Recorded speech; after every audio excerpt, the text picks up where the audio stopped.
आज हम लोग हैलोकेन्स हैलोएरिन्स में इलेक्ट्रोफिलिक सब्स्टिट्यूशन रिएक्शन करेंगे। उम्मीद है सबका हो गया होगा। बेंजीन रिंग पे अभी हम केवल ऑर्थो पे अटैक करवाए हैं।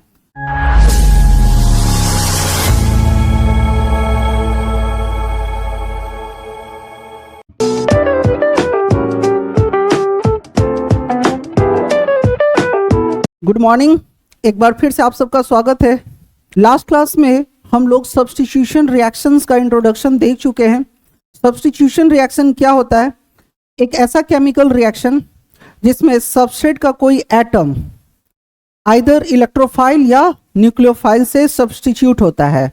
अगर सबस्ट्रेट का एटम इलेक्ट्रोफाइल से सब्स्टिट्यूट होगा तो इलेक्ट्रोफिलिक सब्स्टिट्यूशन, और न्यूक्लियोफाइल से होगा तो न्यूक्लियोफिलिक सब्स्टिट्यूशन। उम्मीद है आज आप इलेक्ट्रोफिलिक सब्स्टिट्यूशन को बहुत अच्छे से समझने की कोशिश करेंगे। चलिए शुरू करते हैं। इलेक्ट्रोफिलिक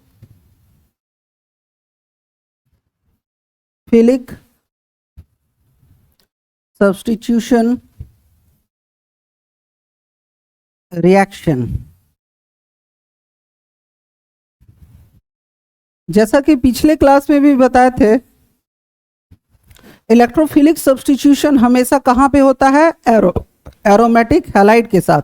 लिखिए, electrophilic substitution always occurs with aromatic halide. जहाँ कहीं भी एरोमेटिक हैलाइड होता है वहाँ पे हम इलेक्ट्रोफिलिक सब्स्टिट्यूशन करते हैं।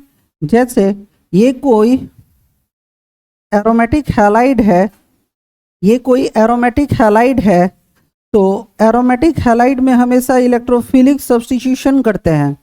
कहाँ पे? तो आपको पता है, या तो ऑर्थो पे या तो पैरा पे। तो आज पूरा मैकेनिज्म समझेंगे कि इलेक्ट्रोफाइल किसी भी एरोमेटिक हैलाइड में हमेशा ऑर्थो या पैरा पे ही क्यों रिएक्शन करता है। Electrophilic substitution always occurs with aromatic halide. इसी में लिख लीजिए, it always takes place on either ortho and ortho or para position।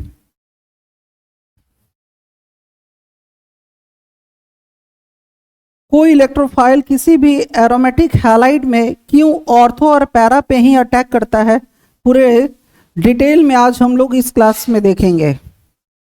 Benzene ring अगर हैलोजन रखता है, बेंजीन रिंग कभी भी हैलोजन रखता है तो वहां पे इलेक्ट्रोफाइल हमला करता है आइदर ऑर्थो और पैरा पोजीशन। तेजी से जल्दी जल्दी कोशिश कीजिए लिखने का। इलेक्ट्रोफिलिक सब्स्टिट्यूशन हमेशा हम आइदर ऑर्थो पे करते हैं या तो पैरा पे, और एरोमेटिक हैलाइड हमेशा इलेक्ट्रोफिलिक सब्स्टिट्यूशन ही करता है। अब आइए मैकेनिज्म देखते हैं। अब सब्स्टिट्यूशन रिएक्शन क्यों? सब्स्टिट्यूशन रिएक्शन जब इलेक्ट्रोफाइल हमला करता है तो हमेशा ऑर्थो और पैरा पे ही क्यों अटैक करता है, इसका कंप्लीट मैकेनिज्म देखते हैं। लिखिए, mechanism of electrophilic substitution.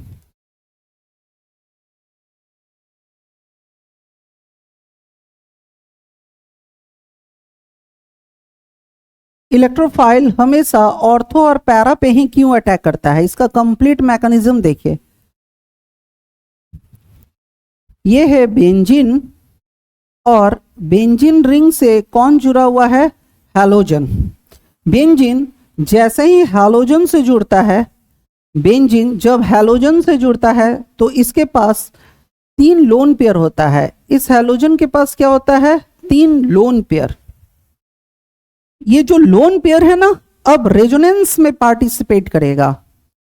Resonance क्या होता है? तो हैलोजन के पास सोर्स है।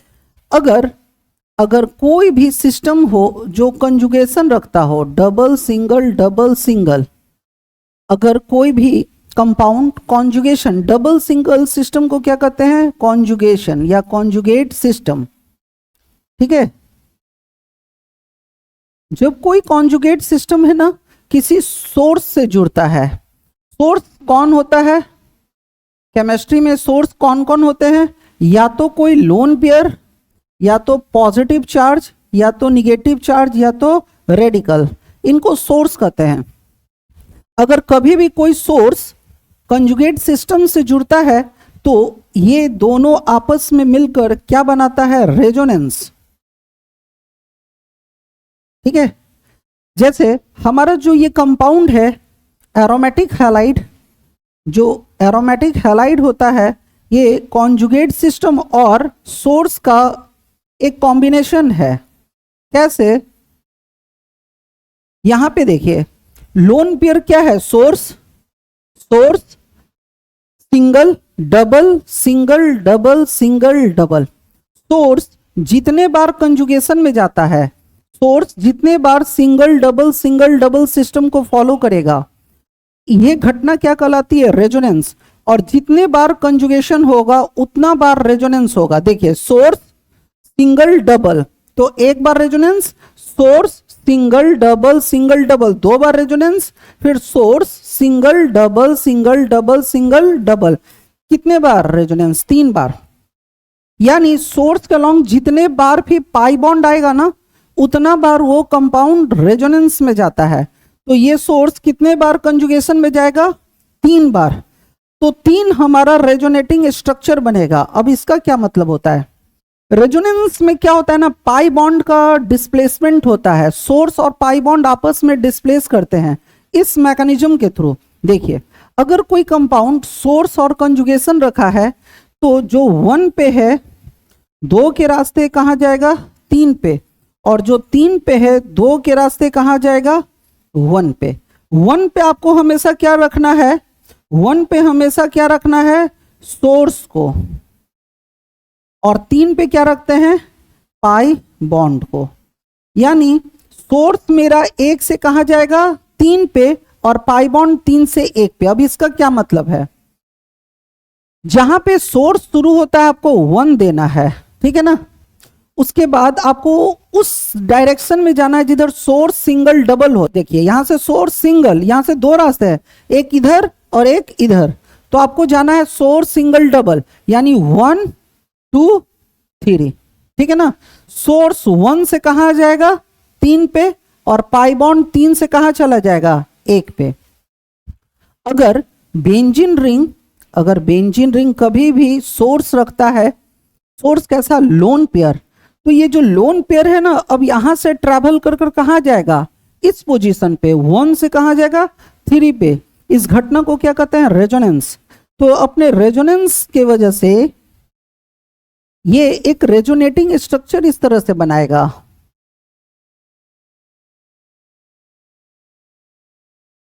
ठीक है ना। कैसे बनाएगा? देखिए, यहां जो हैलोजन का लोन पेयर था वो 1 से कहां जाएगा? 3 पे। जो लोन पेयर है 1 से कहां गया? 3 पे। अब इसके पास 2 लोन पेयर और बचा हुआ है। 3 लोन पेयर था, उसमें से एक लोन पेयर 1 से कहां गया? 3 पे। और यहां का पाई बॉन्ड जो 3 पे था वो कहां चला जाएगा? 1 पे। इस तरह से, ठीक है। सोर्स तब तक ट्रैवल करता है जब तक कि उसको पाई बॉन्ड कंजुगेट सिस्टम में मिलता हो। फिर से देखिए, सोर्स सिंगल डबल, तो ये एक बार और ट्रैवल करेगा। कैसे? तो ये हो गया 1, ये हो गया 2, और ये हो गया 3। सोर्स हमेशा किस तरफ मूव करता है? पाई बॉन्ड की दिशा में, कंजुगेशन की दिशा में। सोर्स सिंगल डबल, सोर्स को हमेशा 1, उसके बाद वाले कार्बन को 2, और उसके बाद वाले कार्बन को 3। सोर्स 1 से कहां जाएगा? 3 पे। पाई बॉन्ड 3 से कहां चला जाएगा? 2 पे। बाकी सब अपने जगह पे। तो अगले क्रम में हम देखते हैं क्या कि अब ये जो पाई बॉन्ड है 3 से कहाँ चला जाएगा, 1 पे। ये वाला पहले से अपने जगह पे था, यहाँ पे x था, और इस x के पास अब 2 लोन, यहाँ पे पहले से था 2 लोन पेयर, और ये वाला लोन पेयर 1 से कहाँ जाएगा, 3 पे। ठीक है, इस तरह से जो लोन पेयर था पहले हैलोजन के पास था, हैलोजन से ये कहाँ आया, ऑर्थो पे, और अगली बार में ये ऑर्थो से कहाँ चला गया, पैरा पोजीशन पे। फिर से ये कंजुगेट सिस्टम को फॉलो कर रहा है, सोर्स सिंगल डबल। तो फिर से हम 1 2 3 एक बार और इसको ट्रैवल करवाएंगे, एक बार और इसको ट्रैवल कराते हैं, और फाइनली हम देखते हैं कि मेरा जो लोन पेयर है 1 से कहाँ चला जाएगा, 3 पे। तो पहले बाकी जो जहां है उसको वहीं पे छोड़ देते हैं।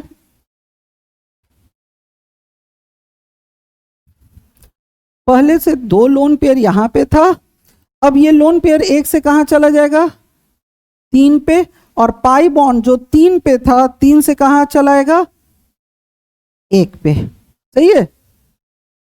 अगर फिर से सोर्स सिंगल डबल, तो सोर्स फाइनली कहाँ पहुंच जाएगा, हैलोजन के पास, और ये पाई बॉन्ड कहाँ जाएगा, यहाँ। मतलब हम फिर से कहाँ पहुंच जाएंगे, पहले वाले स्थिति में।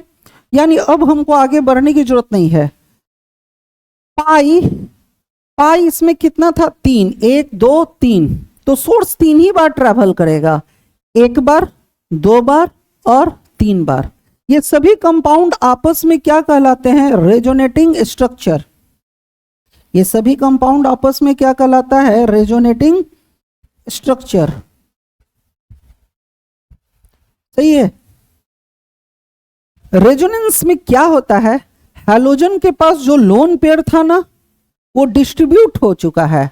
बेसिकली इसके पास जो 3 लोन पेयर था ना वो एक एक कर सबसे पहले यहां से लोन पेयर कहां आ रहा है, ऑर्थो पे, फिर कहां जा रहा है, पैरा पे, और फिर ऑर्थो पे। कहने का मतलब हैलोजन के पास जो लोन पेयर है वो अब आंखों का धोखा रह जाएगा। लग रहा है कि हैलोजन के पास है, पर एक एक कर रेजोनेंस के चलते ये लोन पेयर एक बार ऑर्थो पे डिस्ट्रीब्यूट होगा, फिर पैरा पे, और फिर ऑर्थो पे। रेजोनेंस क्या करता है, किसी भी सोर्स को स्टेबिलिटी देता है। क्योंकि मेरा सोर्स लोन पेयर है और लोन पेयर हमेशा बहुत ज्यादा एनर्जी रखता है, वो हाईली एनर्जेटिक होता है। तो कॉन्जुगेट सिस्टम क्या करता है ना, उस एनर्जी को कम करता है। इसके पास जो एनर्जी था उसको 3 बेंजीन के कार्बन क्या करते हैं, आपस में बांट लेता है, एक बार ऑर्थो, एक बार पैरा, और फिर ऑर्थो। इस घटना को रेजोनेंस कहते हैं। रेजोनेंस मतलब कॉन्जुगेट सिस्टम किसी को स्टेबिलिटी देता है, किसको, सोर्स को। मेरा सोर्स कौन था यहाँ, लोन पेयर, जो बहुत ज्यादा एनर्जी की वजह से परेशान था। बेंजीन आता है और उसकी परेशानी को दूर करता है। बेंजीन के 3 कार्बन हैलोजन के लोन पेयर को आपस में बांट लेता है। तो आज के बाद हमको ये देखना है कि बेंजीन अगर कभी भी किसी ऐसे एटम से जुड़ता है जिसके पास लोन पेयर है, तो वो लोन पेयर बेसिकली अब वहां नहीं रह जाएगा, वो ऑर्थो, पैरा और ऑर्थो पे डिस्ट्रीब्यूट रहता है। उम्मीद है सबको समझ में आया होगा। आप जल्दी से इसको लिखिए। सबका हो गया होगा। बेंजीन रिंग पे जो लोन पेयर है, सॉरी हैलोजन पे जो लोन पेयर है, वो कहाँ डिस्ट्रीब्यूट हो चुका है, ऑर्थो, पैरा और ऑर्थो। इस चीज को हम इस ढंग से भी देख सकते हैं। इधर देखिए, हो क्या रहा है कि एक बेंजीन रिंग था जो हैलोजन से जुड़ा हुआ था, ठीक है ना, और हैलोजन के पास क्या होता है, लोन पेयर। ये जो लोन पेयर है इस रास्ते से एक इफेक्ट में चला गया, इस इफेक्ट को रेजोनेंस कहते हैं। इस दरमियान ये अपना लोन पेयर एक बार ऑर्थो पे डिस्ट्रीब्यूट किया, एक बार पैरा पे, और एक बार ऑर्थो पे। कहने का मतलब बेंजीन से जब हैलोजन जुड़ता है तो इसके पास जो लोन पेयर होता है ना, वो इस दिशा में ट्रैवल करते हुए फाइनली लोन पेयर कहां तक पहुंच चुका है, एक बार ऑर्थो, एक बार पैरा और एक बार ऑर्थो। ठीक है, यानी हैलोजन के पास जो लोन पेयर था, एनर्जी था, वो इस रास्ते से होते हुए 3 जगह डिस्ट्रीब्यूट हो चुका है। इस घटना को प्लस एम इफेक्ट कहते हैं। इस घटना को क्या कहते हैं? Plus M effect. ठीक है ना। प्लस एम इफेक्ट का मतलब क्या होता है कि ये जो है अपना एनर्जी किसको डिस्ट्रीब्यूट किया है? बेंजीन रिंग को। जो देता है उस पर कैसा चार्ज आता है? पॉजिटिव। और जो लेता है निगेटिव। क्योंकि ये अपना लोन पेयर किसको दिया है? बेंजीन रिंग को दिया है। इस रास्ते से जहां 3 जगह डिस्ट्रीब्यूशन हुआ इलेक्ट्रॉन का, ऑर्थो, पैरा और ऑर्थो, इसलिए बेंजीन रिंग पे कभी भी इलेक्ट्रोफाइल जो है, बेंजीन रिंग पे कभी भी इलेक्ट्रोफाइल कहां पे हमला करता है? या तो ऑर्थो पे या तो पैरा पे। ठीक है ना। लिखिए,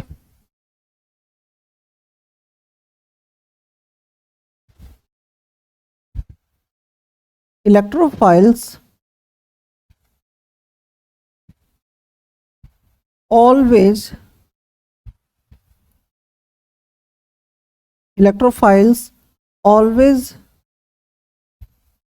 attacks on ortho और पैरा पोजीशन। इलेक्ट्रोफाइल चूंकि पॉजिटिवली चार्ज होता है, प्लस हमेशा हमला कहां करेगा? माइनस पे, पैरा पोजीशन।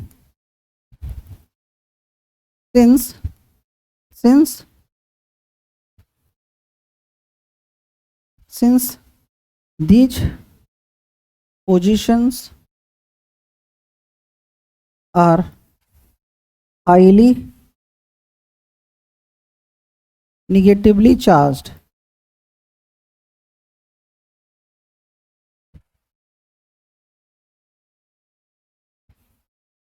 इलेक्ट्रोफाइल हमेशा बेंजीन रिंग पे, ऑर्थो और पैरा पे ही अटैक करता है, क्योंकि हैलोजन का सारा एनर्जी ऑर्थो और पैरा पे डिस्ट्रीब्यूटेड रहता है।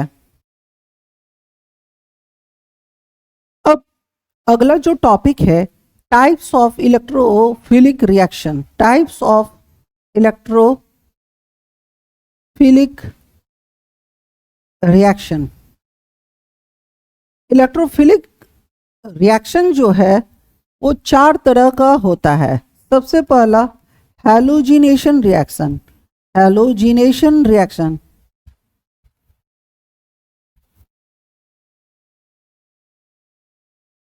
दूसरा sulphonation reaction.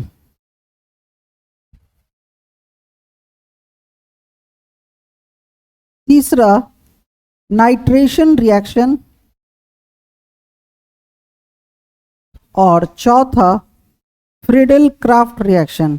Friedel craft reaction बहुत बहुत इंपॉर्टेंट है। फ्रीडल क्राफ्ट, हालांकि चारों बहुत इंपॉर्टेंट है, पर फ्रीडल क्राफ्ट बहुत ज़्यादा इंपॉर्टेंट होता है। अब हम लोग एक एक कर चारों रिएक्शन को देखते हैं।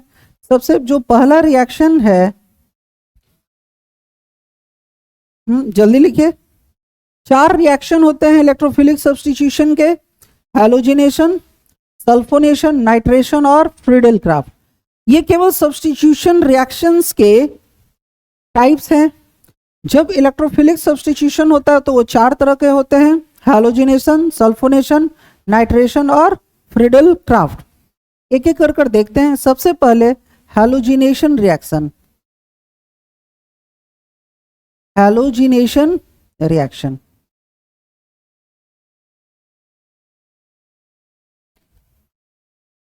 हैलोजिनेशन रिएक्शन क्या होता है? इधर देखो, जब बेंजीन रिंग हैलोजन से जुड़ा हो, जब बेंजीन रिंग हैलोजन से जुड़ा हो, मतलब मेरा जो सबस्ट्रेट है, सबस्ट्रेट कैसा होना चाहिए? Aromatic halide. सबस्ट्रेट कैसा हो? Aromatic halide. और अटैकिंग जो रिएजेंट हो, मेरा अटैकिंग जो रिएजेंट हो वो भी खुद हैलोजन हो। सबस्ट्रेट जब कैसा हो? Aromatic halide. और अटैकिंग रिएजेंट कौन हो? हैलोजन।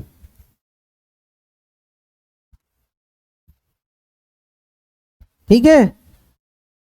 जब मेरा सबस्ट्रेट कैसा हो, कोई एरोमेटिक हैलाइड और अटैकिंग रिएजेंट कोई हैलोजन मॉलिक्यूल्स हो, और ये एनहाइड्रस FeCl3 के साथ क्या करता हो, रिएक्शन करता हो उसके प्रेजेंस में। मतलब आपको बताएं कि जब भी कोई केमिकल रिएक्शन होता है तो रिएक्टेंट साइड में हमेशा दो लोग होते हैं, एक जो कार्बन का कंपाउंड होगा इसको क्या कहते हैं, सबस्ट्रेट, एक और होगा ये जनरली एसिड बेस या सॉल्ट होता है जिसको क्या कहते हैं, अटैकिंग रिएजेंट। हमेशा एक एरो के ऊपर होगा जिसको हम क्या कहते हैं, एजेंट या मीडियम। ये कौन है, मीडियम। मीडियम कौन होता है, जिसके प्रेजेंस में अटैकिंग रिएजेंट क्या होता है, टूटता है और रिएक्शन आगे परफॉर्म करता है। कोई पूछा इसका रिएक्शन जो हो रहा है, इस रिएक्शन का प्रोडक्ट क्या होगा, तो सबसे पहला जब कभी भी एरोमेटिक हैलाइड किससे रिएक्शन करता हो, हैलोजन मॉलिक्यूल से, किसके प्रेजेंस में, एनहाइड्रस FeCl3 के साथ, तो इस रिएक्शन को क्या कहते हैं, halogenation reaction.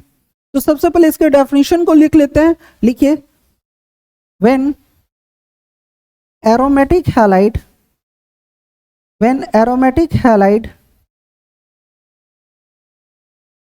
reacts to halogen molecules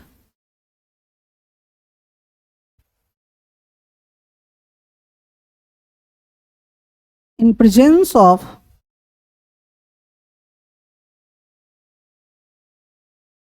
anhydrous FeCl3, it is called halogenation reaction. अब आपको इसका मैकेनिज्म दिखाते हैं कि ये कैसे रिएक्शन परफॉर्म करेगा। मैकेनिज्म क्या होता है, जो रिएक्शन होने की कंप्लीट इंफॉर्मेशन हमको दिखाता है कि अगर कोई रिएक्शन होगा तो वो किस तरह से आगे प्रोसीड करता है। अब आइए इसका मैकेनिज्म देखते हैं कि ये रिएक्शन कैसे परफॉर्म करता है। हो क्या रहा है कि मेरा जो बेंजीन रिंग है वो हैलोजन से जुड़ा हुआ है। देखिए हैलोजन में सपोज कीजिए हम यहाँ पे क्या ले लिए, Cl2, यहाँ पे क्या जोड़ दिए, क्लोरीन।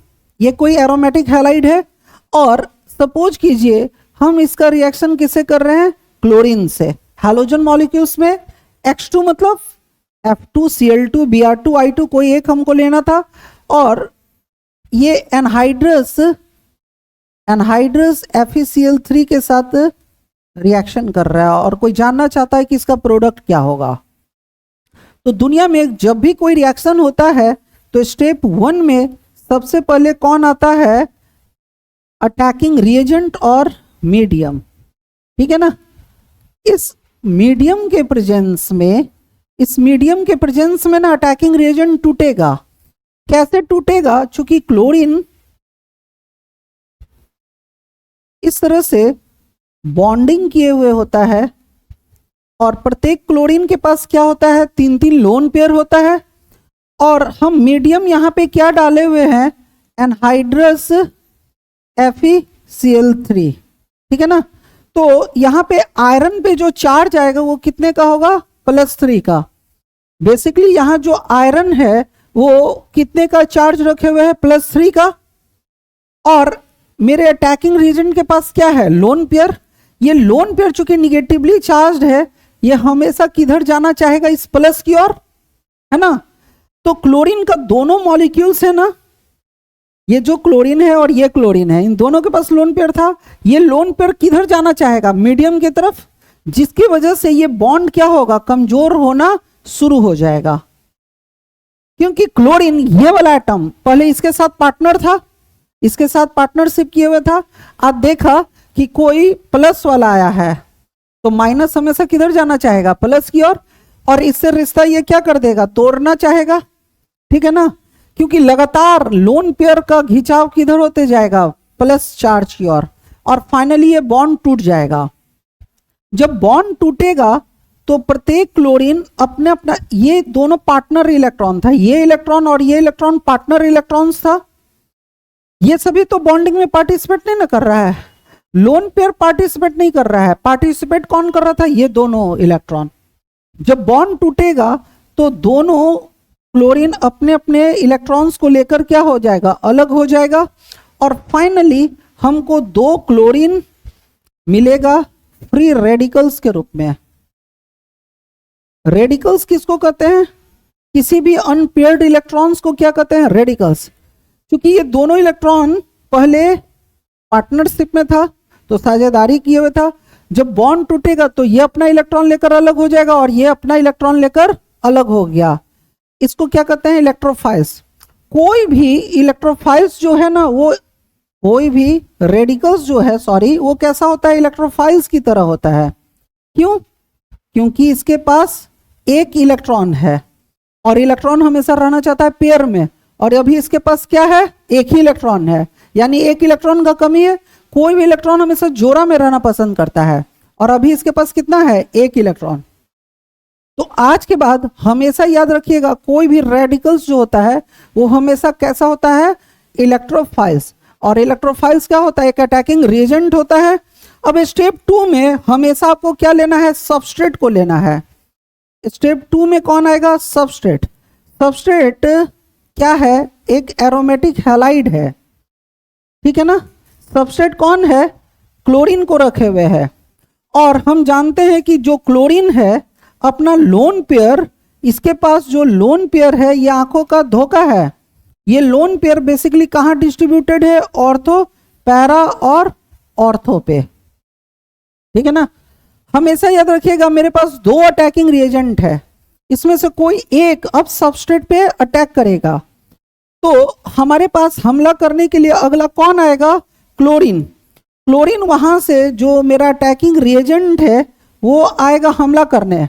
अभी आपको मैकेनिज्म बताए हैं, चूंकि ये प्लस चार्ज है, रेडिकल्स कैसा होता है, पॉजिटिवली चार्ज, ये हमला हमेशा कहां करेगा, निगेटिवली चार्ज पे।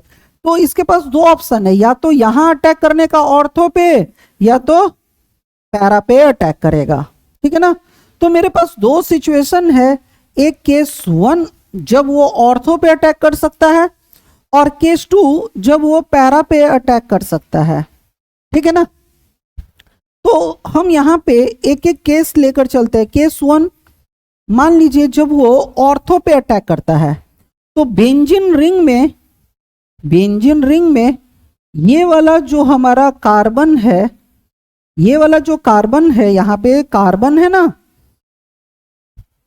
ये जो मेरा कार्बन है वो कैसा हो चुका है, इस लोन पेयर के वजह से निगेटिवली चार्ज्ड है ना। ये यहाँ पे क्या होता है, कार्बन होता है ना, और ये कार्बन 1 2 3 बॉन्ड बनाए हुए हैं, तो चौथा यहाँ पे कौन छिपा होगा, हाइड्रोजन।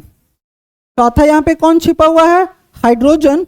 और इस पे अटैक किसका होने वाला है, क्लोरीन रेडिकल्स का, है ना। तो हमेशा आपको बताया कि अगर कोई एक प्लस वाला आ रहा है तो एक किसी प्लस वाला को जाना होगा। ये रेडिकल कस कर किसको मारता है, इस बॉन्ड को, ठीक है ना।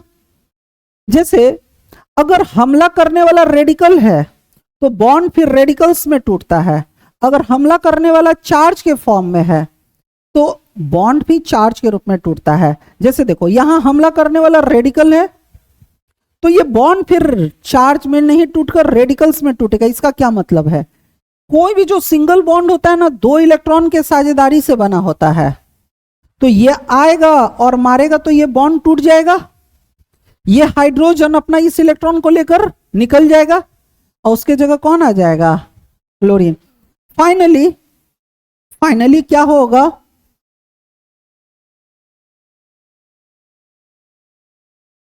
एक क्लोरीन तो मेरा पहले से था, और ये रेड वाला क्लोरीन जो है इस जगह पे आकर चिपक जाएगा, इस कार्बन से कौन आकर चिपक गया, ये, और यहां का जो ये हाइड्रोजन है वो बाहर निकल जाएगा रेडिकल्स बनकर, ठीक है ना। अब मेरे पास एक हाइड्रोजन रेडिकल बचा हुआ है और यहां से एक क्लोरीन रेडिकल बचा हुआ है, जो आपस में मिलकर स्टेप 3 में क्या करेगा, अभी भी मेरे पास एक एक रेडिकल्स बचा हुआ है। अब स्टेप 3 में क्या होगा, ये देखिए एक मेरा प्रोडक्ट बन चुका है, अब एक हाइड्रोजन बचा हुआ है और एक क्लोरीन, ये दोनों मिलकर आपस में क्या बना लेगा, HCl। सही है, यानी मेरा प्रोडक्ट जो फॉर्म होगा वो क्या होगा, ये इसको बोलते हैं ऑर्थो सब्स्टिट्यूटेड प्रोडक्ट। ठीक है ना। इसी तरह केस 2 के अनुसार हम कहां पे अटैक कराएंगे, पैरा पे। हमेशा याद रखना है कि इलेक्ट्रोफाइल किसको रिप्लेस करता है, कार्बन के साथ जो हाइड्रोजन होगा ना, उस हाइड्रोजन को, चूंकि हाइड्रोजन पॉजिटिवली चार्ज था, इसको हटाया और वहां पे कौन आ गया, क्लोरीन। इलेक्ट्रोफाइल हमेशा ऑर्थो और पैरा पे रिएक्शन करता है, किसको हटाकर, हाइड्रोजन को रिप्लेस कर कर। सबको क्लियर है, तो आप इतना पहले लिखिए। उम्मीद है सबका हो गया होगा। बेंजीन रिंग पे अभी हम केवल ऑर्थो पे अटैक करवाए हैं, तो जो ये मेरा प्रोडक्ट बन रहा है ना यहां पे, इसको हम लोग ऑर्थो सब्स्टिट्यूटेड प्रोडक्ट बोलेंगे, ऑर्थो सब्स्टिट्यूटेड प्रोडक्ट, क्योंकि सब्स्टिट्यूशन अभी ऑर्थो पे हुआ है। ठीक है ना। ये जो मेरा प्रोडक्ट बनेगा इसको क्या कहेंगे, ऑर्थो सब्स्टिट्यूटेड प्रोडक्ट। इलेक्ट्रोफाइल कहां हमला किया है अभी, केस 1 के अनुसार, केस 1 के अनुसार ऑर्थो पे। अब हम लोग केस 2 पे जाते हैं और अटैक कहां कराएंगे, पैरा पोजीशन पे। तो हम अगले केस पे जाते हैं। केस 2 है जब अटैक कहां होगा, पैरा पोजीशन पे। तो अभी तक हम लोग यहां पे थे, ठीक है ना।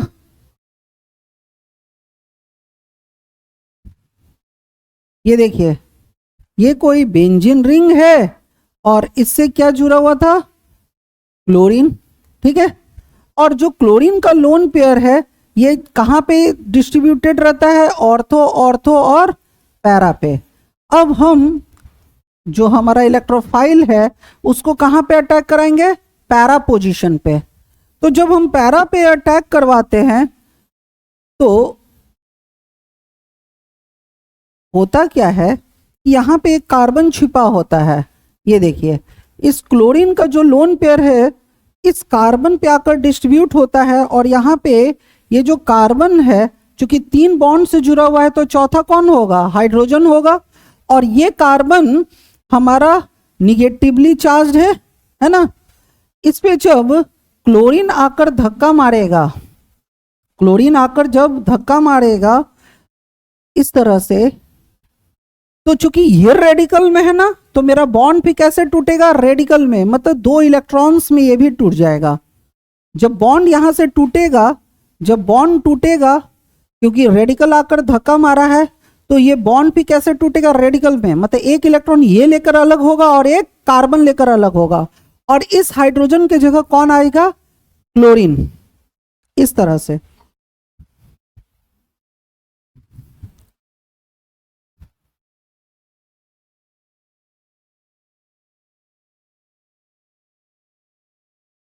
ठीक है ना।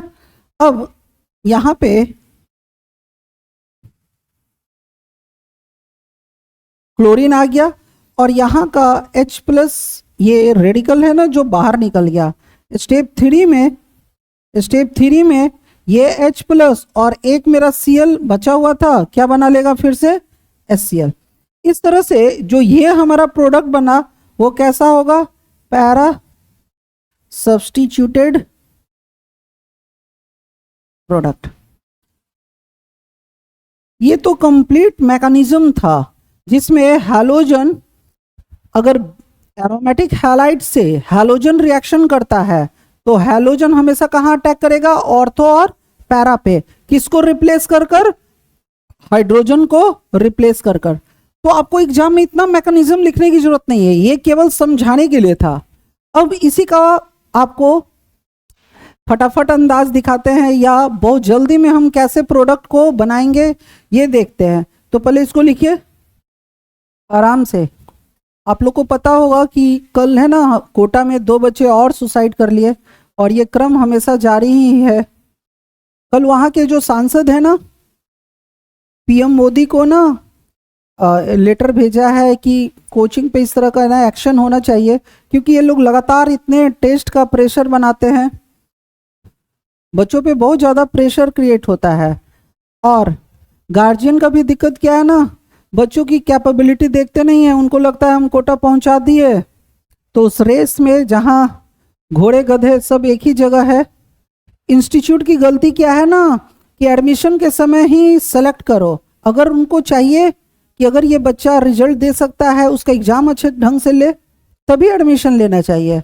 पर होता क्या है, कमाई के चक्कर में ना सबका एडमिशन ले लो और उसके बाद ये बच्चे को हमेशा प्रेशराइज करो कि देखो तुम पढ़ने वाले नहीं है, तुम्हारा रैंकिंग हमेशा खराब ही है, अच्छों को अलग कर दो और खराब को अलग कर दो। इससे क्या होता है ना, बच्चों पे मेंटल प्रेशर बहुत ज़्यादा बढ़ना शुरू हो जाता है। और यही वजह बनता है, गार्जियन का एक्सपेक्टेशन ज़्यादा होता है कि रिजल्ट में मेरा बच्चा क्यों अच्छा नहीं किया, वो किसको बताए।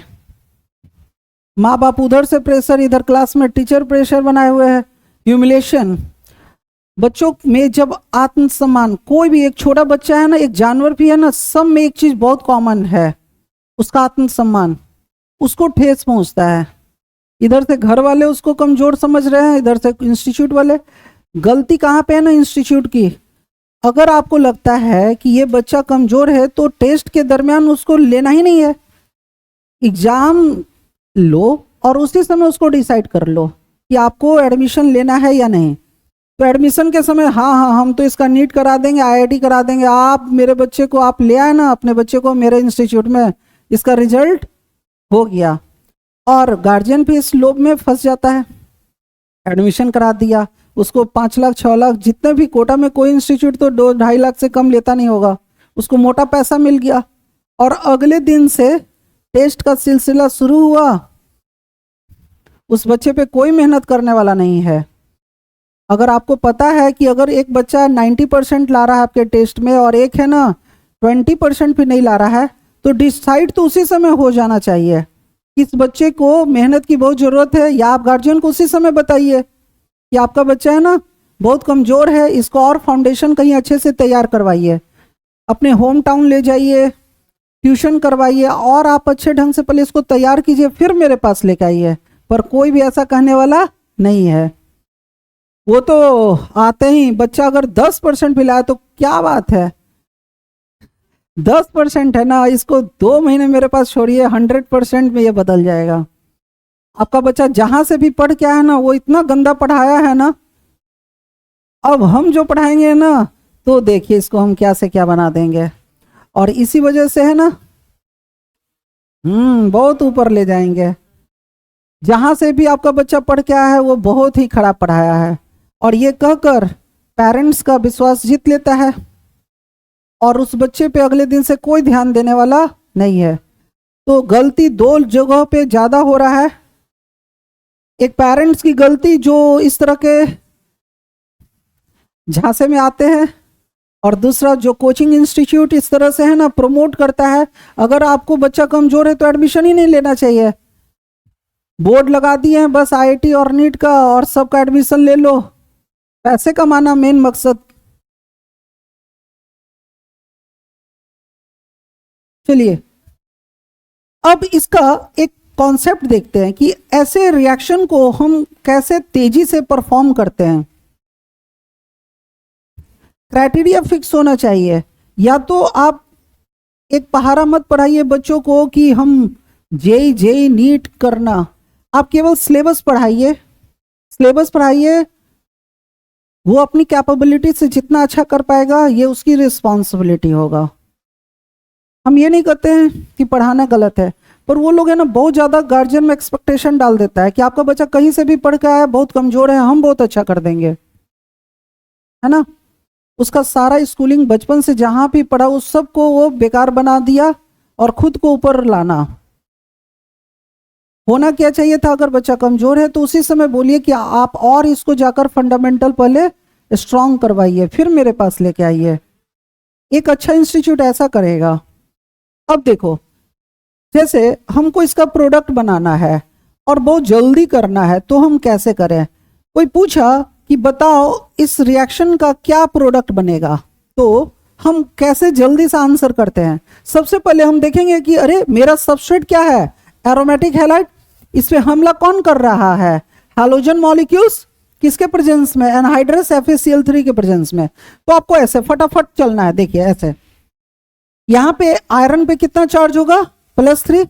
इस +3 के प्रेजेंस में ये जो क्लोरीन मॉलिक्यूल्स है ना, इधर जाना चाहेगा और ये टूट जाएगा। कैसे, 2 रेडिकल्स में टूट जाएगा, ठीक है ना। और ये रेडिकल्स एक बार कहां अटैक करेगा, ऑर्थो पे, और एक बार रेडिकल्स कहां अटैक करेगा, पैरा पे। किसको हटाकर अटैक करेगा, हाइड्रोजन को, क्योंकि यहां कार्बन है और यहां हाइड्रोजन है, यहां पर भी कार्बन है और यहां पर भी हाइड्रोजन है। तो इस रेडिकल के पास 2 चॉइसेस है, या तो ऑर्थो पे सब्स्टिट्यूशन का या तो पैरा पे। ये किसको हटाकर आता है, हाइड्रोजन को। ये जब अटैक करेगा ना तो ये 2 रेडिकल्स में टूटेगा, यहां पर भी अटैक होगा तो 2 रेडिकल्स में टूटेगा। इस तरह से 2 प्रोडक्ट बनेंगे यहां पे। सब्स्टिट्यूशन रिएक्शन, हैलोजिनेशन रिएक्शन के दरमियान हमेशा 2 प्रोडक्ट बनेगा। अगर यहां पे अटैक हुआ ऑर्थो पे तो ये हाइड्रोजन रिप्लेस हो जाएगा इस क्लोरीन से, और ये हाइड्रोजन और ये क्लोरीन मिलकर क्या बना लेगा, HCl। या मेरा दूसरा प्रोडक्ट क्या बनेगा, पैरा पोजीशन पे एक क्लोरीन, अगर ये क्लोरीन यहां पे आकर अटैक किया तो क्लोरीन कहां जाएगा, यहां, और यहां का H और यहां का Cl क्या बना लेगा, HCl। ये जो प्रोडक्ट है बार बार बता रहे हैं, ये ऑर्थो प्रोडक्ट है और ये पैरा प्रोडक्ट है। अब इसमें से एक हमारा मेजर प्रोडक्ट होगा और एक माइनर। मेजर प्रोडक्ट कौन होता है, जो रिएक्शन के दरमियान 85 से 95% तक फॉर्म होता है। और माइनर प्रोडक्ट कौन होता है, जो 7 से 15% ही फॉर्म होता है। जैसे ये 2 प्रोडक्ट बना, यहां पे सेम जाति में क्या होगा, रिपल्सन बहुत ज्यादा होगा तो कंपाउंड की स्टेबिलिटी बहुत कम होगी। यहां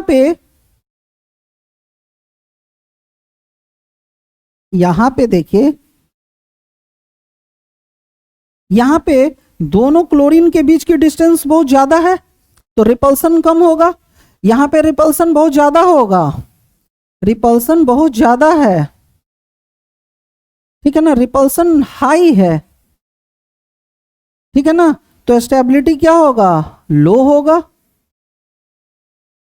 इसलिए ये माइनर प्रोडक्ट होगा।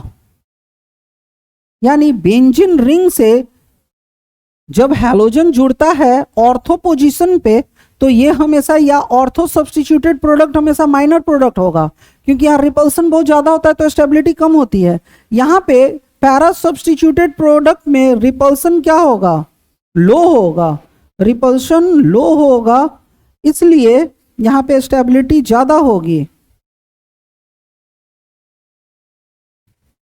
और स्टेबिलिटी ज्यादा होने से क्या होगा, ये मेजर प्रोडक्ट बनाएगा। चलिए लिखिए।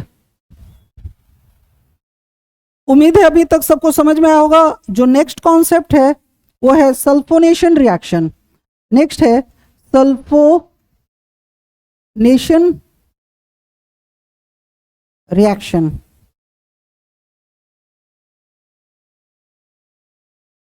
सल्फोनेशन रिएक्शन क्या होता है, जब कोई एरोमेटिक हैलाइड किससे रिएक्शन करता है, H2SO4 से।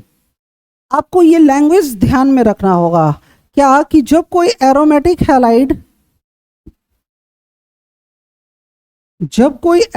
हैलाइड किससे रिएक्शन करता है, H2SO4 से, हीट के प्रेजेंस में। किसके प्रेजेंस में, हीट के प्रेजेंस में। दुनिया में जो भी रिएक्शन होता है ना, किसी पार्टिकुलर अटैकिंग एजेंट के साथ और किसी पार्टिकुलर मीडियम के साथ, तो बहुत ज़्यादा परेशान होने वाली बात नहीं है। जैसे जैसे आप सिलेबस पढ़ते जाएंगे ना, इन बातों को समझते जाएंगे और उनको ध्यान में रखना ये आपकी जिम्मेदारी होती जाएगी। रटना नहीं है, केवल ध्यान में इसको रखना है, क्योंकि दुनिया में ऐसा कोई तरीका नहीं है जो ये बता दे कि फलना रिएक्शन भाई इसी के साथ होगा, ठीक है ना, कंफर्म नहीं है, ये बदलता रहता है। जो केमिस्ट्री की थोड़ी सी परेशानी बढ़ाता है, फिजिक्स और मैथमेटिक्स तो है नहीं, यहाँ पे कुछ बातें आपको ध्यान में रखना पड़ेगा ही। तो when any aromatic halide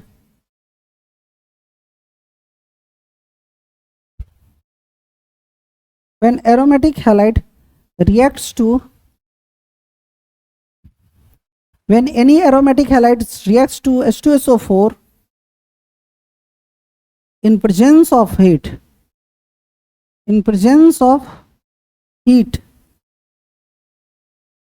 it is called sulphonation reaction. ये आपको ना लैंग्वेज बोर्ड एग्जाम के लिए लिखवा रहे हैं, बोर्ड एग्जाम में ना ऐसा लैंग्वेज लिखने के लिए आएगा कि सल्फोनेशन रिएक्शन क्या होता है। तो जब एरोमेटिक हैलाइड H2SO4 से रिएक्शन करेगा हीट के प्रेजेंस में तो ये सल्फोनेशन रिएक्शन कहलाता है। अब आपको इसका प्रोडक्ट कैसे बनेगा वो बताते हैं। सबसे पहले आप इसको लिखिए। अब हम इसका प्रोडक्ट बनाते हैं। देखिए सबसे पहले आपको करना क्या है कि ये मेरा एरोमेटिक कोई हैलाइड है, सपोज कीजिए फिर से कौन है, हम क्लोरीन लेते हैं।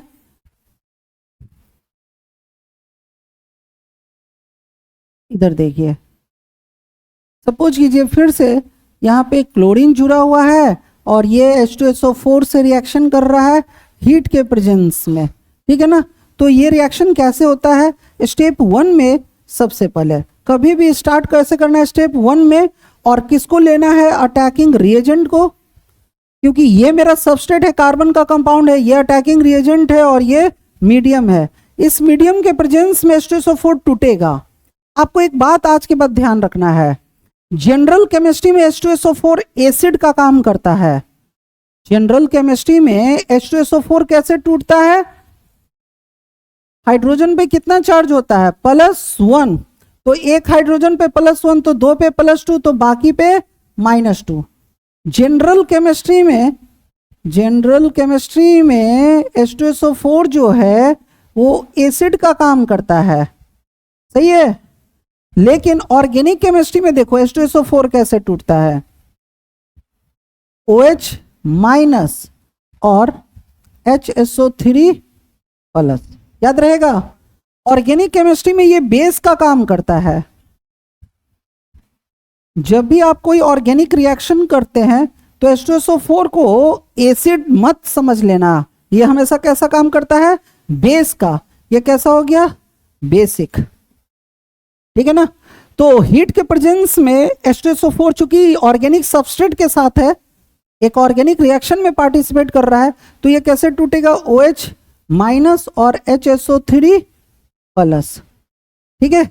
ये मेरा क्या हो जाएगा, न्यूक्लियोफाइल, और ये मेरा क्या हो जाएगा, इलेक्ट्रोफाइल। अब स्टेप 2 में हमेशा कौन आता है, सबस्ट्रेट। स्टेप 2 में कौन आएगा, सबस्ट्रेट, ठीक है। और सबस्ट्रेट क्या रखे हुए, क्लोरीन। इसके पास जो लोन पेयर है वो आंखों का धोखा है, ये कहाँ डिस्ट्रीब्यूटेड होगा, ऑर्थो, पैरा, और ऑर्थो पे हमला कौन करने आएगा, HSO3, इलेक्ट्रोफाइल। बेंजीन रिंग पे हमेशा हमला कौन करता है, इलेक्ट्रोफाइल, या तो ऑर्थो पे या तो पैरा पे। किसको हटाकर, हाइड्रोजन को हटाकर। तो फिर से इसके दो प्रोडक्ट बनेंगे, एक ऑर्थो सब्स्टिट्यूटेड और एक पैरा सब्स्टिट्यूटेड। तो हम डायरेक्ट, अब आपको मैकेनिज्म पता है, अब हम डायरेक्ट प्रोडक्ट बनाते हैं। इसके साथ दो चॉइसेस है, एक ऊपर से रिएक्शन ऑर्थो और एक पैरा। तो ये क्या करेगा, ये जो क्लोरीन है यहां के हाइड्रोजन को रिप्लेस करेगा। यहां पर भी हाइड्रोजन छुपा हुआ, आपको बताएं, बार बार कई बार बता चुके अब। और ये किससे रिएक्शन करेगा, HSO3+ से। ये मारेगा इसको और तोड़ेगा, तो कार्बन पे माइनस, हाइड्रोजन पे प्लस। देखिए अगर अटैकिंग रिएजेंट प्लस माइनस वाला होगा तो इसको भी प्लस माइनस में तोड़ेंगे। अगर ये रेडिकल में था तो इसको भी रेडिकल में तोड़िएगा, अच्छा ना। उसी तरह मेरे पास दूसरा चॉइस है कि यहां पे अटैक करवाने का। एक और चॉइस है कि यहां पे क्लोरीन था तो यहां पे कौन है, कार्बन है, और एक हाइड्रोजन यहां भी छुपा हुआ है। एक चॉइस है कि HSO3 का अटैक हम कहां करवा दें, यहां पे। तो ये माइनस और ये प्लस, ठीक है। चलो अब यहां से हम दो प्रोडक्ट बनाएंगे, ऑर्थो सब्स्टिट्यूटेड और पैरा सब्स्टिट्यूटेड। दोनों प्रोडक्ट इस तरह से बनेगा।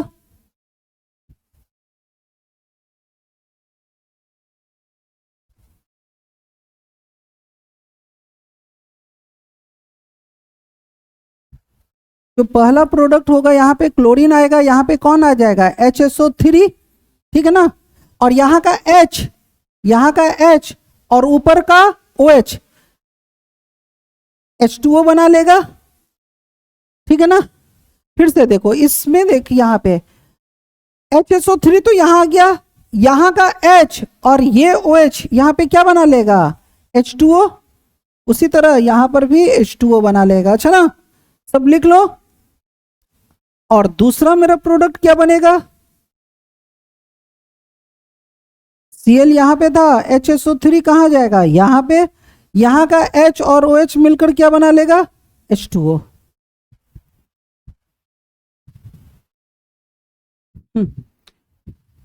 नेक्स्ट, इसी रिएक्शन को, अगर इसी रिएक्शन को एक बार फिर से हम देखें, इसी रिएक्शन को अगर हम इस नज़र से देखते हैं, देखिए जरा, यहाँ पे कार्बन है और हाइड्रोजन है, यहाँ पर भी कार्बन है और हाइड्रोजन है। इसके पास जो लोन पेयर था वो चूंकि यहाँ पे डिस्ट्रीब्यूटेड होता है, यहाँ पे होता है और यहाँ पे होता है, ठीक है ना। तो जब भी ये H2SO4 से रिएक्शन करेगा, कोई कहा कि ये H2SO4 से रिएक्शन करेगा तो क्या होगा हीट के प्रेजेंस में, तो आप हीट के प्रेजेंस में सबसे पहले इसको तोड़िएगा OH माइनस और HSO3 प्लस में, ठीक है ना। HSO3 प्लस, ये प्लस यहाँ हमला कर सकता है या तो यहाँ हमला कर सकता है, ये प्लस होगा और ये भी प्लस होगा, जब मारेगा तो टूटेगा। तो दो प्रोडक्ट इसके बनेंगे, एक ऑर्थो सब्स्टिट्यूटेड और एक पैरा सब्स्टिट्यूटेड। तो एग्जाम में आपको इस तरह से पूरा मैकेनिज्म नहीं लिखना है, फटाक सा इसका आंसर क्या होगा, HSO3, H और OH मिलकर क्या बना लिया, H2O। या तो मेरा दूसरा प्रोडक्ट क्या बनेगा, पैरा सब्स्टिट्यूटेड, क्लोरीन यहां होगा, HSO3 यहां होगा और H2O बनाएगा। कोई पूछा कि इसमें माइनर प्रोडक्ट कौन है, तो पैरा सब्स्टिट्यूटेड, ये माइनर होता है क्योंकि दो ग्रुप के बीच में यहाँ पे रिपल्सन बहुत ज्यादा होगा और यहाँ पे रिपल्सन बहुत कम होगा, तो ये मेजर प्रोडक्ट होगा।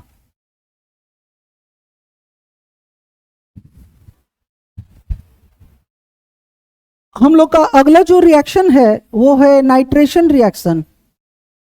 अब उम्मीद है कि आप सब समझ चुके होंगे मैकेनिज्म का, तो आपका टाइम ना वेस्ट करते हुए हम जल्दी जल्दी अब इसके प्रोडक्ट्स बनाना शुरू करते हैं।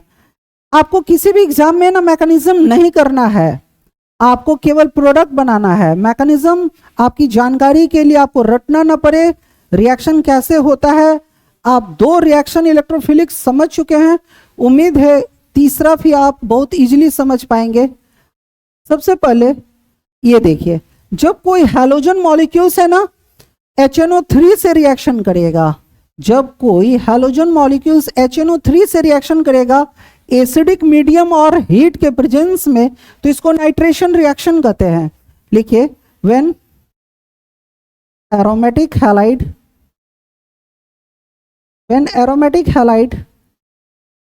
reacts to HNO3 in presence of acidic medium and heat, it is called nitration reaction.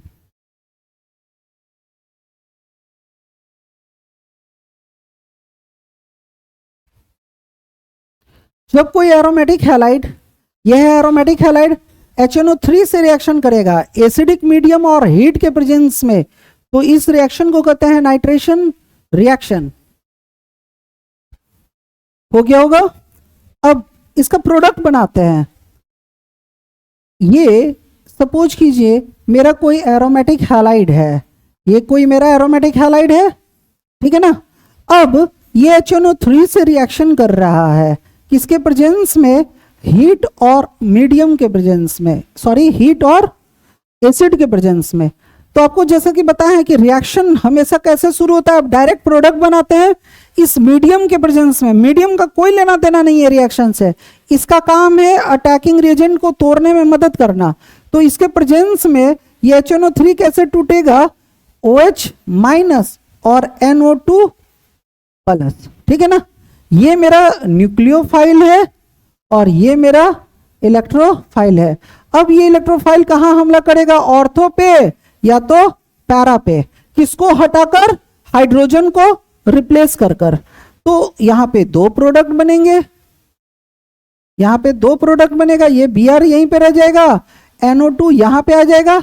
आपको कई बार बता चुके यहां किसको रिप्लेस करता है, यहां कार्बन होता है और हाइड्रोजन होता है, यहां पर भी कार्बन था और हाइड्रोजन, हाइड्रोजन पे प्लस और कार्बन पे माइनस।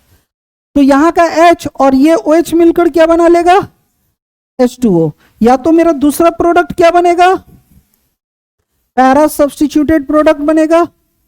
अगर हमला यहां पे हुआ तो Br यहीं रह जाएगा, NO2 यहां आ जाएगा, यहां का H और ये OH मिलकर क्या बना लेगा, H2O, ठीक है ना।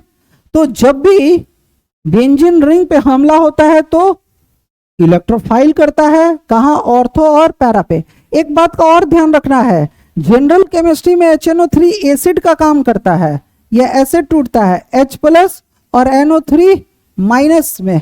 लेकिन ऑर्गेनिक केमिस्ट्री में एक एसिड टूटता है, बेस का काम करता है, OH माइनस लिबरेट करता है। NO2 हमला कौन किया, नाइट्रो ग्रुप बोलते हैं, इसलिए नाइट्रेशन रिएक्शन। पिछले रिएक्शन में HSO3 कर रहा था, उसको बोलते हैं सल्फो, इसलिए सल्फोनेशन रिएक्शन। जो हमला करता है ना उसी के आधार पे उस रिएक्शन का नाम होता है।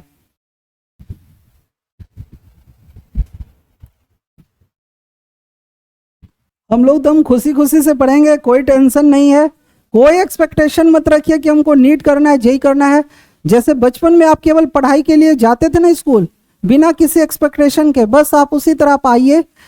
अगर आपका कंटेंट अच्छा होगा, आप धीरे धीरे समझना शुरू करते हैं, फाउंडेशन आपका अच्छा रहेगा, आपका रिजल्ट खुद ही होना होगा तो होगा, अच्छा ना।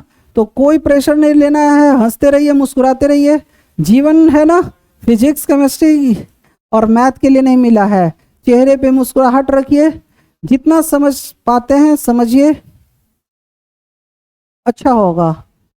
कोई भी टेंशन लेने की जरूरत नहीं है, हाँ टेंशन लेना नहीं है, देना है। इसी तरह मुस्कुराते रहिए। आगे लास्ट एक रिएक्शन है, लास्ट बहुत important, Friedel craft reaction. Friedel craft reaction,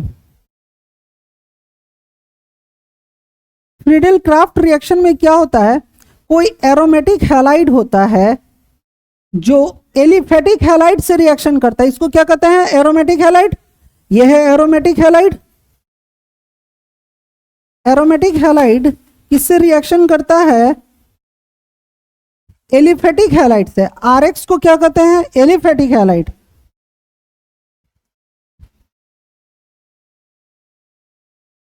जब कोई एरोमेटिक हैलाइड एलिफेटिक हैलाइड के साथ रिएक्शन करता है एनहाइड्रस AlCl3 के प्रेजेंस में, ठीक है ना, तो इस रिएक्शन को कहते हैं फ्रीडेल क्राफ्ट रिएक्शन। लिखिए, when aromatic halide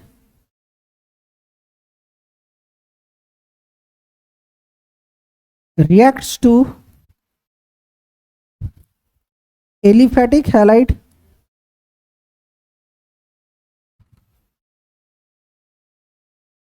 in presence of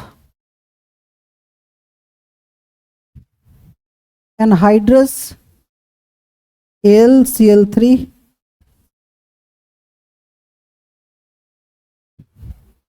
it is called Friedel craft reaction.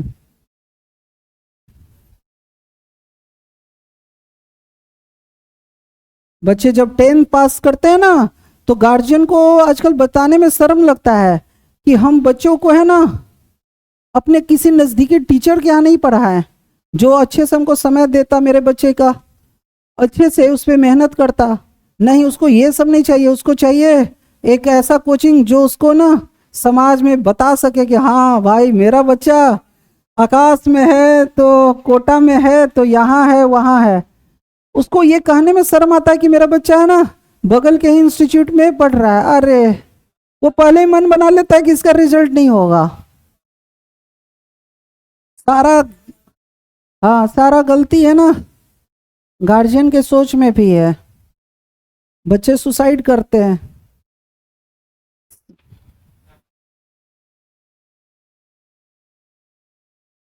अब जल्दी से इसका प्रोडक्ट बनाते हैं। जैसे एक एग्जाम्पल लेते हैं, जैसे फिर से कोई एरोमेटिक हैलाइड है और ये कोई एलिफेटिक हैलाइड है, ये कोई एरोमेटिक हैलाइड है, ये कोई एलिफेटिक हैलाइड है, और ये किसके साथ रिएक्शन कर रहा है?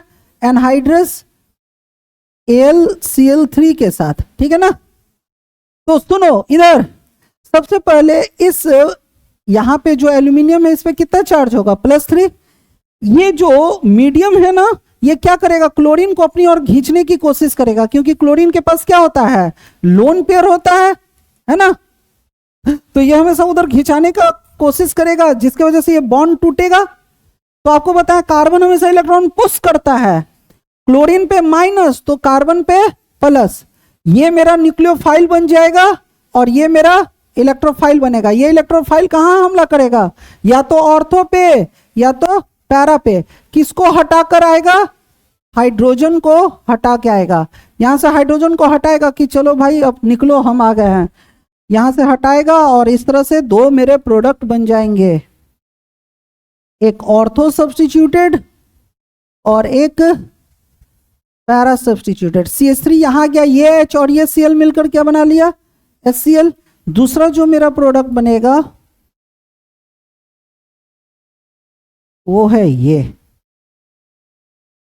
और HCl, ठीक है ना। ये माइनर प्रोडक्ट होगा और ये हमारा मेजर प्रोडक्ट होगा। उम्मीद है सबको इलेक्ट्रोफिलिक समझ में आया होगा रिएक्शन। ये 4 इलेक्ट्रोफिलिक सब्स्टिट्यूशन रिएक्शन था। यहां से क्लियर होता है कि एरोमेटिक हैलाइड पे या तो हैलोजन रिएक्शन करेगा तो हैलोजिनेशन रिएक्शन, सल्फो करेगा तो सल्फोनेशन, नाइट्रो करेगा तो नाइट्रेशन, और अगर कोई एलिफेटिक हैलाइड रिएक्शन करेगा तो Friedel craft. Halogenation reaction anhydrous FeCl3 के साथ होता है, सल्फोनेशन हीट के प्रेजेंस में होता है, नाइट्रेशन एसिड और हीट के प्रेजेंस में, और फ्रीडेल क्राफ्ट एनहाइड्रस AlCl3 के साथ। बहुत बहुत धन्यवाद। आप सबसे उम्मीद है कि आज का क्लास आपको समझ में आया होगा।